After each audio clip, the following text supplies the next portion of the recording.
مرحبا بكم في هذا الفيديو. سنتحدث اليوم عن موضوع مهم جدا، وهو أول جلسة علاج نفسي. يشعر الكثير منا بالقلق والتردد قبل أول جلسة، لذا سنجيب على جميع أسئلتكم ونقدم لكم نظرة شاملة على ما يمكن توقعه. لماذا تعتبر الجلسة الأولى مهمة؟ الجلسة الأولى هي بمثابة مقدمة لك وللمعالج النفسي. هي فرصة لك لتوضيح الأسباب اللي دفعتك لطلب المساعدة، وللمعالج لفهم حالتك بشكل أفضل وتحديد احتياجاتك العلاجية. ماذا يحدث في الجلسة الأولى؟ التعارف. تبدأ الجلسة بالتعارف على المعالج النفسي، وسيسألك عن أسباب مجيئك. استكشاف المشكلة. سيسألك المعالج عن المشكلة التي تواجهها وكيف تؤثر على حياتك اليومية. تحديد الأهداف. ستعملان معا على تحديد الأهداف التي ترغب في تحقيقها من خلال العلاج. خطة العلاج. سيعرض عليك المعالج خطة علاج مخصصة لحالتك، تشمل عدد الجلسات والتردد والتقنيات العلاجية المناسبة. الإجابة على الأسئلة. ستكون لديك فرصة لطرح أي أسئلة لديك حول العلاج النفسي أو حول المعالج.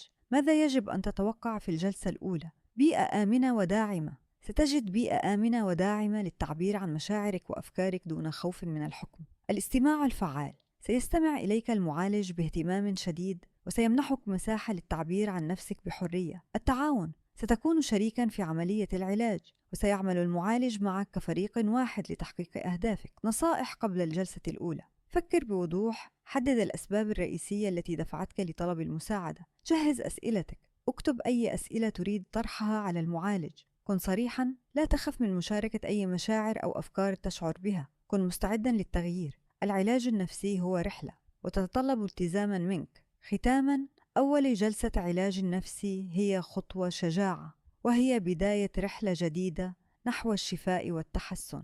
تذكر أنك لست وحدك،